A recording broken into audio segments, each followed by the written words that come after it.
안녕하십니까. 선거권의 혼술 2월 18일 수요일에 인사드립니다. 오늘이 설 연휴 마지막 날이죠. 그리고 내일 윤석열 전 대통령에 대한 1심 선고가 나오는 날입니다. 그런데 지금 휴일인데 오늘 대법원에서 입장문을 냈습니다. 상당히 강한 톤의 입장문인데 이 설 연휴가 시작되기 전에 민주당이 법사위에서 강행 처리한 법안 중에서 재판 소원제가 있죠. 사실상 사심제, 그러니까는 그 법원에서 대법원까지 3심을 다 거치고 나서도 헌법재판소로 다시 가져갈 수 있게 만드는 이 재판 소원제에 대해서 조희대 대법원장이 이끄는 대법원이 헌법재판소의 입장에 강하게 반박을 하는 한편으로 이재명에게 직격탄을 날렸습니다.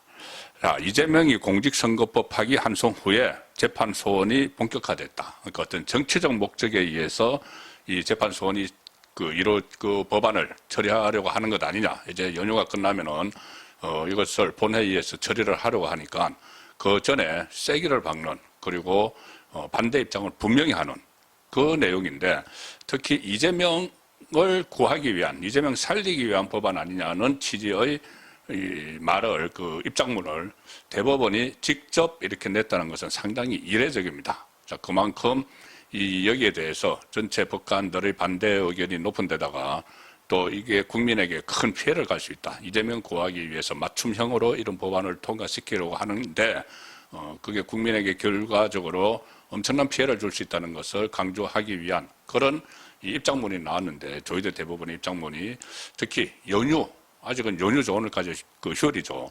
휴일 이런 입장문을 냈고 내일 윤석열 전 대통령에 대한 1심 선고가 법원에서 직연재판부에서 나오기 때문에 뭔가 좀 미묘하다, 민감하다는 생각이 듭니다. 일단 이게 시작이 된 것이 바로 연휴 직전에 민주당이 법사위에서 그 두 개의 사법 개악 법안을 강행 처리를 했죠. 하나는 대법관 정원법, 그리고 또 하나는 재판소원법인데, 기억하실 겁니다. 이게 두 개가 심야에 갑자기 법사위를 통과하는 바람에 그 다음날 예정된 장동혁 대표와 이재명, 정청래의 오찬을 장동혁 대표가 급거 보이콧한 바로 그 법안이죠. 그 법안을 지금 이 법사위에서 통과시키고 이제 연휴가 끝나면은 바로 한 열흘 남는 이번 달 안에 본회의에다 처리하겠다는 겁니다. 이게 이 두 개 법안 모두 이재명 맞춤형이다는 지적은 오래전부터 있었죠. 대법관 정원 같은 경우는 현재 24명인 대법관을 12명 더 늘려서 26명을 하는데 그중에 22명을 이재명이 재임 기간 중에 본인의 임기를 다 채운다면 재임 기간 중에 임명을 합니다. 그러면 자기 사람들로, 그러니까 좌파 성향 사람들로 다 채우겠죠, 대법관을. 그렇게 되면은 대법원에서 본인에 대해서 1심, 2심에서 뭐 5개의 재판이 언젠가는 이제 속행이 되겠죠. 1심, 2심에서 유죄가 나오더라도 대법원에서 무죄 취지로 파기환송해버리기 위한 그런 장치를 만들었다. 좌파 성향의 대법관들을 대거 본인이 임명을 해서 앉혀놓기 때문에. 그리고 또 하나 더 보완 장치를 만든 것이 결국 재판소원 제도다. 이 대법원에서 유죄가 나더라도 본인이 지금 좌파 성향으로 다 채워놓은 헌법재판소 가서 다시 이게 무죄가 될 수 있도록 두 개의 이재명 구하기를 장치를 다 해놨기 때문에 여기에 대해서 대법원이 보글보글 끓고 있다가 오늘 입장문을 낸 겁니다. 그때 이 민주당이 이 두 개의 법안을 통과시키고 특히 헌법재판소와 관련된 재판소원제 여기에 대해서 헌법재판소가 연휴 들어가기 전에 직전에 참고 자료를 내서 이것을 옹호했습니다. 옹호. 뭐 헌법재판소야 지금 이재명이 임명한 김상환 그 재판소장을 비롯해서 좌파가 완전히 장악을 하고 있는 쪽이죠. 그리고 헌법재판소에 막강한 권한을 주는, 그러니까 우리나라 이 최고사법부 지위를 놓고 헌법재판소와 대법원 이 둘 중에서 명확한 규정이 없는데 만약에 대법원에서 확정한 판결을 헌법재판소에서 다시 하게 되면은 헌법재판소가 더 우위에 서게 되죠. 헌법재판소로서는 이것을 적극 쌍수를 들고 반기는 겁니다. 저변에 이재명 구하기 이런 것이 있는데 그 이재명 구하기 차원에서 이재명 정권에서 그걸 만들어주니까는 환영을 하는 거죠. 그래서 그때 김상환 이끄는 헌법재판소가 참고 자료를 내서 이렇게 이야기했습니다. 헌법은 헌법재판권을 헌재에 기속시킴으로써 재판 소원의 헌법적 근거를 분명히 하고 있다. 이렇게 헌법을 헌법재판소가 자기들 나름대로 이렇게 해석을 하는 거죠. 그리고 소송 지옥을 초래할 거라는 비판에 관해서는 헌재가 그때 이렇게 이야기했습니다. 재판 소원 중에 조는 재판부에 해부되는 사건은 헌재의 판단이 중요한 헌법적 의미를 가지거나 기본권 보장이 필요한 경우에 한정되므로 분쟁의 종국적 해결 지연을 들어 재판 소원 도입에 반대하는 것은 헌법의 최고 규범성과 국민의 기본권 보장을 외면하는 것이다. 좀 말 어렵게 하지만 한마디로 이야기하면은 헌법재판소가 대법원보다 위에 있어야 한다. 뭐 그런 이야기입니다. 자, 그래서 여기에 대해서 이 대법원이 그 다음에 이제 연휴에 들어갔기 때문에 별다른 입장문을 내지 않았는데 연휴 동안 아마 조희대 대법원장하고 이 법원 행정처장 그리고 대법관들이 수기를 한 끝에 오늘 이런 입장문을 냈습니다. 뭐냐면은 자, 이게 상당히 민감한 내용이 들어 있습니다. 일단은 이 소송 지역에 빠질 수가 있다. 대법원이 그 대법원에서 끝나지 않고 헌법재판소까지 또 한 번 더 가는 사심제가 되면은 재판 소원제가 도입되면은 소송 지역의 굴레에 빠질 수 있다. 거듭 반대 의사를 오늘 참고 자료를 통해서 냈습니다. 그리고 22대 국회에서 관련 법안이 한 건도 발의되지 않고 있다가 이재명의 공직선거법 위반 사건을 상고심에서 대법원이 유죄 취지로 파기한 후에 재판 소원제 추진이 본격화됐다. 이 점을 지적을 했습니다.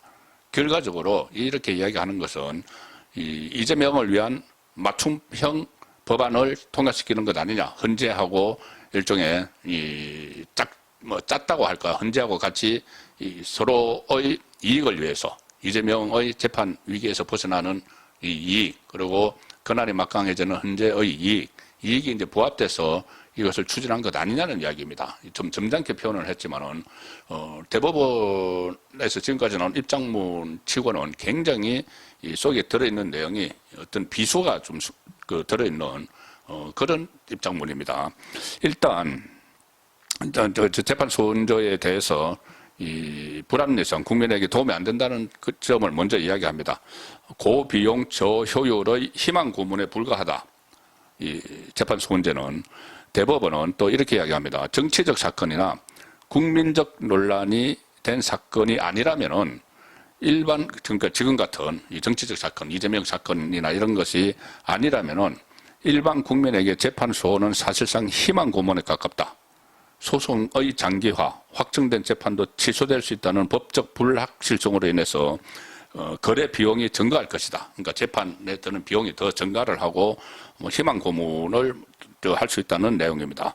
그리고 이렇게 덧붙입니다. 이 부분이 상당히 중요한데 재판 소원제에 대한 충분한 수기가 이루어지지 않았다. 충분히 한 공론화가 없었다는 점을 지적을 하면서 자, 22대 국회에 이르기까지 법률안이 국회에서 심사된 적이 없다. 한 번도 심사된 적이 없다. 재판 소원제, 사심제에 대해서 한 번도 전혀 그런 움직임도 없었다. 그런데 재판 소원제가 작년 5월 1일 공직선거법 위반 전원 합의체 판결 선고에 대한 적극적 반향으로 발의되기 시작했다. 아주 노골적으로 이야기를 하죠. 직접적으로. 5월 1일 날 그 이재명에 대한 이 공직선거법 위반 사건이 유죄 취지로 전원 합의체에서 파기환송됐죠. 파기환송돼서 거기서 고법에서 유죄 취지로 파기환송됐으니까는 바로 재판을 해서 이것을 확정을 해버렸으면 이재명은 출마를 하지 못했을 텐데 그때 서울 고법 형사 7부에서 이거를 재판을 연기를 하고 그 다음에 그 선거 후에 이재명이 이기니까 바로 재판을 중단시켜 버렸습니다. 자, 그래서 이재명이 집권까지 하게 됐는데 어쨌든 그 이후에 이재명과 민주당은 유죄 취지 파기환송한 대법원을 계속 공격을 했죠. 조의대 탄핵을 한다고 하고 판사들 전부 다 탄핵한다고 하고 대법원에 쳐들어가고 난리가 났었습니다. 그런 난리를 일으킨 것이 일으키다가 결국은 이제 대법원의 힘을 빼는 재판 소원제를 입법을 했는데 이게 그전에 단 한 번도 논의조차 되지 않았던 거다. 22대 국회에서 2024년에 출범을 한 단 한 번도 논의되지 않다가 2025년에 이재명에 대해서 재판이 유죄 취지 파기 환송되니까 이거를 꺼내들어서 막 입법을 시키는 것은 결국 정치적 목적, 이재명 구하기 아니냐 이 이야기입니다. 이 이야기를 지금 그대로 대법원이 하고 있는 상황이죠. 자, 그래서 이재명의 사법 리스크가 불거지기 전에는 이런 움직임이 없었는데 갑자기 이 유죄 취지 파기 환송이 나니까 민주당이 사심제 논의를 시작했다는 겁니다. 자, 그리고 이것은 정치적 목적이 있는 것이고 이재명 구하기다는 입장을 분명히 밝힌 것이죠. 조희대 대법원장은 윤석열 전 대통령이 임명을 했죠.